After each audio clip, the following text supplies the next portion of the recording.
तो आपका वाचन। आज क्या सुनाने वाले हैं? क्या बताया था? गीता का भगवान कौन है? बहुत गहरी बात है। जो अभी तक सुना ये तो आपने पहले भी सुना होगा। दान कहाँ करना चाहिए, ठीक है? पात्र को देख के दान करना चाहिए, कहीं ऐसा ना हो वो पात्र के पास चला जाए और पुण्य के बदले वो पाप हो जाए। चित्र में आप सब देख रहे हैं, श्री कृष्ण जी को दिखाया है। बीच में आप देख रहे हैं पीपल के पत्ते दिखाए हैं, 2 दिखाई दे रहे हैं सबको। पीपल के पत्ते किससे निकल रहे हैं? किससे निकल रहे हैं? शिव बाबा से दिखाया, ज्योति बिंदु से, है ना? बीज दिखाया है। जैसे आप यहाँ पेड़ देखते हैं तो पेड़ की उत्पत्ति किससे होती है? किसी भी बीज से, है ना? तो बीज से पहले कितने पत्ते निकलते हैं? 2 पत्ते निकलते हैं ना। पहले एक सुई सी निकल के आती है, फिर उससे 2 पत्ते, कुछ दिनों के बाद फिर 2 पत्ते, फिर धीरे धीरे उसमें टहनियां फूटती, फिर बड़ा वृक्ष बन जाता है। तो ऐसे दुनिया भी कैसे बनी? तो सबसे पहले इस दुनिया रूपी पेड़ का जो बीज है वो कौन है? बीज मतलब रचयिता कौन है? शिव बाबा, है ना? परमात्मा पिता। उस बीज से सबसे पहले जो रचना हुई सृष्टि के अंदर, पहली रचना वो कौन है? श्री राधे और श्री कृष्ण जी, शिव परमात्मा पिता की पहली सर्वश्रेष्ठ रचना है। वो सर्वश्रेष्ठ रचना की कहानी आप सबने सीरियल में देखी होगी, है ना? कुछ सत्य है, कुछ उसमें बनाई हुई कहानी है। श्री कृष्ण जी के लिए हम सब सुनते हैं कि वो भगवान जी थे। कई लोग भगवान मानते हैं ना। अब तो आप सबको क्लियर हो गया कि भगवान कौन है। कौन है भगवान? निराकार शिव परमात्मा भगवान है, बाकी सभी देवी देवता है। उस पिता की रचना है सब, कोई बड़ी कोई उससे छोटी, ठीक है? अब गीता के जो ज्ञान दिया है, सर्वश्रेष्ठ ज्ञान श्रोमणि कहा गया है गीता को, तो वो सर्वश्रेष्ठ ज्ञान भी किसने दिया होगा? जो दुनिया में सर्वश्रेष्ठ होगा, है ना? तो सर्वश्रेष्ठ कौन है? वो निराकार परमात्मा पिता है। गीता अगर किसी ने ध्यान से पढ़ी हो तो गीता में साफ साफ बता दिया गया है कि गीता का ज्ञान श्री कृष्ण ने नहीं दिया। किसने पढ़ी है? सुनी गीता, हाथ खड़ा करेंगे जरा। किसी ने भी नहीं पढ़ी सुनी गीता। और हिंदू धर्म का सर्वोच्च शास्त्र, पहला शास्त्र हमारा गीता है। पढ़नी चाहिए नहीं चाहिए? पढ़नी चाहिए ना। बाकी धर्म वालों से आप पूछो, मुस्लिम भाइयों से पूछो कि आपने कुरान पढ़ी है, तो क्या कहेंगे? पता नहीं कितनी बार पढ़ी, है ना? ईसाई धर्म से पूछो बाइबल पढ़ी है, तो कहेंगे अनेकों बार पढ़ी है। सिख धर्म से पूछो ग्रंथ पढ़ा है, अनेकों बार पढ़ा है। और हमारे से कोई पूछे, कई लोग तो शायद गीता देखी भी ना होगी, है ना? गीता पुस्तक है कैसे? तो इसीलिए तो हम सब पीछे हैं। कैसे पीछे हैं? आप देखो प्रैक्टिकल लाइफ में ही मुसलमान भाइयों का उदाहरण दे देते हैं। कितना भी गरीब होगा, कितना भी गरीब, जो वो कमाता है, आपको पता है 10% किस में लगाता है? वो 10%, 1, 2, 4% नहीं लगाता, 10% लगाता है अपने धर्म के काम को बढ़ाने में। चाहे वो मस्जिद में लगाए, चाहे किसी मुस्लिम भाई गरीब को उठाए। 10%, 100 रुपये में से 10 रुपये, अगर 500 रुपये वो दिन भर कमाता है ना, तो 50 रुपये खर्च करता है वो धर्म के नाम पर। और हम कितना करते हैं? पूरे महीने भर की हम अपनी कमाई नोट करें, महीने भर में कितनी कमाई है हमारी, खेती की अलग, साइड बिजनेस अलग, उसमें से कितना % हम अच्छे काम में लगाते हैं? 0%। हर एक को पता है ना? तो समझदार कौन है? इसलिए देखा होगा आपने, उनको कितना भी गरीब व्यक्ति हो, कभी भी अपने जो नियम है उनके 5 टाइम नमाज पढ़ने के, मस्जिद आसपास होगी तो भरी दुकान को ऐसे ही अल्लाह मियाँ के हवाले छोड़ के चले जाते हैं।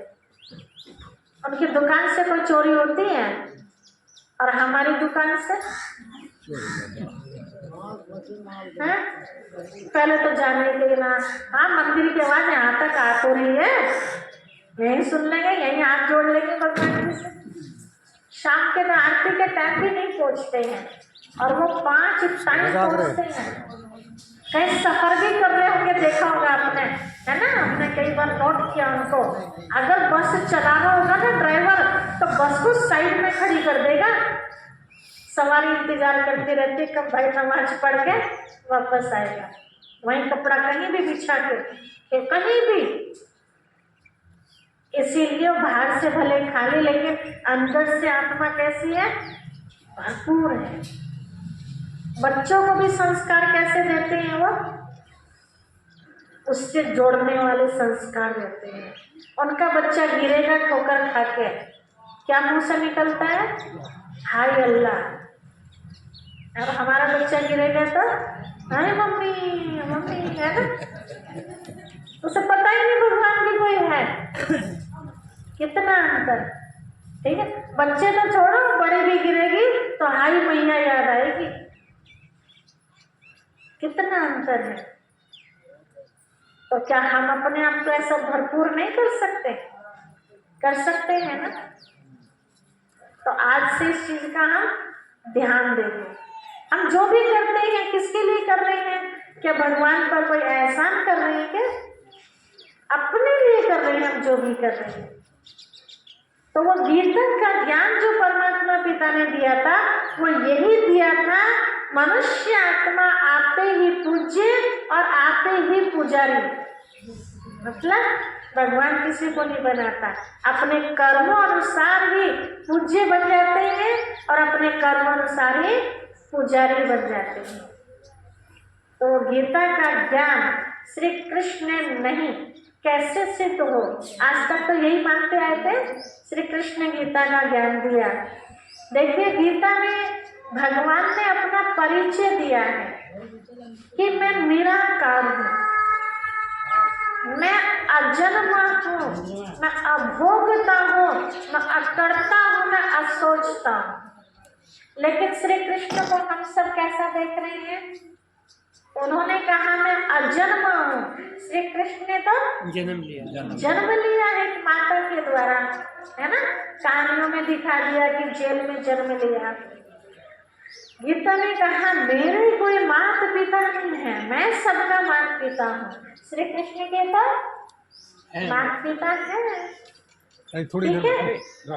फिर कहा मेरा कोई गुरु सतगुरु नहीं है, मैं सबका गुरुओं का गुरु सतगुरु हूँ। श्री कृष्ण ने तो गुरु भी बनाए थे, शिक्षा प्राप्त की थी ना, गुरुकुल में पढ़ाई करी थी। श्री कृष्ण जी के नाम के आगे हम कभी माता शब्द यूज नहीं कर सकते। गीता के ऊपर क्या लिखा हुआ है? गीता माता, गीता पिता लिखा हुआ है क्या? श्री कृष्ण जी को हम देख रहे हैं किस रूप में? मेल के रूप में या फीमेल के रूप में? मेल, पुरुष के रूप में देख रहे हैं। तो उनको माता जी वाला टाइटल तो नहीं दे सकते ना। तो गीता का ज्ञान दिया फिर किसने? गीता ने बहुत अच्छी बात बताई, अपना समय भी बता दिया उन्होंने कि मैं कब आकर के गीता का ज्ञान देता हूँ। तो बताया कि जब चारों तरफ अधर्म फैल जाता है, अज्ञानता की रात छा जाती है, चारों तरफ हाहाकार मच जाता है, उसको परिवर्तन करने के लिए मैं सृष्टि पर आता हूँ। अधर्म का नाश कर सत्य धर्म की स्थापना कलयुग के अंत में मैं आता हूँ। ठीक है। अगर हम कहें कि भगवान जी द्वापर युग में आते हैं, अब तक तो ये सुनते भगवान जी ने गीता का ज्ञान कहाँ दिया था? द्वापर युग में दिया था। आप विचार करो, भगवान जी गीता में कह रहे हैं कि मैं अधर्म का नाश करता हूँ, एक सत्य धर्म की स्थापना करता हूँ। द्वापर में तो धर्म चालू हुए थे, इतना अधर्म नहीं था। आज से आप अपने बचपन की कहानी 40 साल पुरानी कहानी याद करो तो इतना अधर्म नहीं था जितना आज के टाइम हम सब देख रहे हैं। तो गीता का ज्ञान सचमुच अगर भगवान जी ने द्वापर युग में दिया था तो कौन सा युग आना चाहिए था? कौन सा युग आना चाहिए था? सतयुग आना चाहिए था। लेकिन आ क्या गया? कलयुग। तो इसका मतलब उस समय गीता का ज्ञान नहीं दिया गया। यही कहे दिया तो था, तो फिर ऐसा क्यों नहीं हुआ? इसका मतलब भगवान ने भी झूठ कहा। तो क्या ऐसा कहेंगे भगवान जी के लिए कि भगवान जी भी झूठा ज्ञान देता है? नहीं कह सकते ना। तो उस समय गीता का ज्ञान नहीं दिया था, अब दिया जा रहा है। महाभारत में बताया कि कहाँ दिया था, कब दिया, वो तो आपको बता दिया। द्वापर में नहीं, अब दिया जा रहा है। कहाँ दिया गया था? तो स्थान का नाम बताते हैं, कुरुक्षेत्र मैदान में दिया था, जहाँ कौरव पांडव यादव आपस में जल के खत्म हो गए। लोग उदाहरण देते हैं कि बहन जी अगर महाभारत का युद्ध हुआ ही नहीं था द्वापर में, आपके अनुसार कि गीता का ज्ञान द्वापर में नहीं दिया, तो फिर महाभारत का युद्ध भी नहीं हुआ, है ना। तो जब युद्ध नहीं हुआ तो आज भी वहां की मिट्टी लाल बताते हैं। ठीक है। तो ये उसका प्रमाण है कि वहां खून की नदियां बही थी, इसीलिए मिट्टी आज भी लाल है। आप सबका दिमाग क्या कहता है कि वहां खून की नदियां बही थी इसीलिए मिट्टी लाल है वहां की? ये बात सच है? जो मानते हैं बात सच है हाथ खड़ा करे जरा।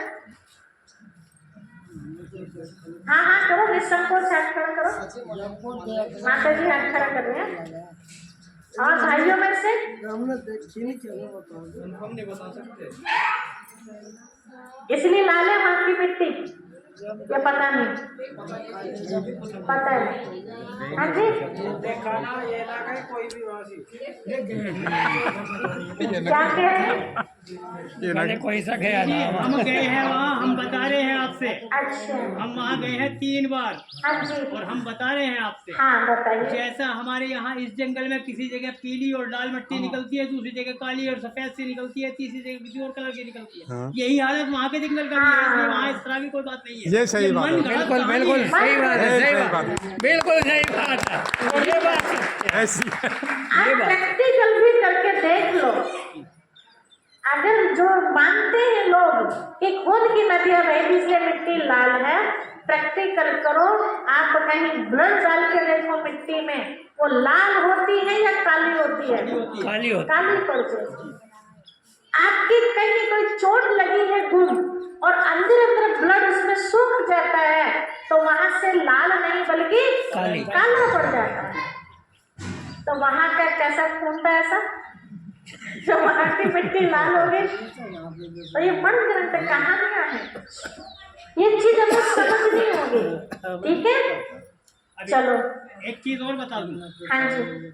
मेरी उम्र 50 साल है। जब मैं 5 साल का था उससे मुझे समझ में आने लगा था कि आप क्या कह रहे हैं, जी ये भैया क्या कह रहे हैं। हमने जब से ही महाभारत का नाम सुना, जब से टीवी पैदा हुए हैं, वरना इससे पहले महाभारत का नाम ही नहीं था। हाँ, इससे पहले महाभारत का नाम ही नहीं था। सही बात। 45 साल पुरानी मैं बता रहा हूँ। बिल्कुल बिल्कुल। हम भी छोटे छोटे थे जब महाभारत टीवी में आ रही थी, बहुत छोटे छोटे थे, हमें भी याद है। उससे पहले कोई नाम नहीं था महाभारत। हाँ, किताबों में था, बड़े बुजुर्ग कोई जानते होंगे, सीरियल के रूप में नहीं था। चलिए, कुरुक्षेत्र मैदान, ये बात क्लियर होगी कि वहां युद्ध नहीं हुआ। उस मैदान का नाम रखा गया कुरुक्षेत्र। कुरु बोलते खराब को और क्षेत्र बोलते स्थान को। ठीक है, आज पूरी भी पृथ्वी तो क्षेत्रफल है, ये कैसा है? कुरु जैसे हो गया खराब।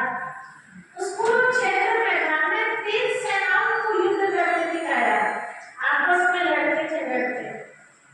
आज पृथ्वी का कौन सा स्थान ऐसा है जहां लड़ाई झगड़े ना होते? स्थान को तो घर ही में बता दो ऐसा, और घर घर क्या हो गया? कुरुक्षेत्र को बना है। उस कुरुक्षेत्र में 3 सेनाएं थी, यादव, कौरव और पांडव। आज तीनों सेना यहाँ मौजूद है। कैसे? महाभारत में पांडव दिखाए, जिनकी भगवान से प्रीत बुद्धि थी, वो कितने थे? 5, अर्थात मुख्य थोड़े से ना। आज आप दृष्टि घुमा के देखिए, पृथ्वी पर परमात्मा से प्रीत करने वाले कितने हैं? कितने हैं? मुट्ठी भर ही होंगे। पांडव सच में प्रीत करते हैं, उनकी आज्ञा का पालन करते हैं। दूसरी सेना कौन सी थी? कौरव सेना। कौरवों की गिनती थी 800 सेना, गिनती से बाहर, जो परमात्मा से विपरीत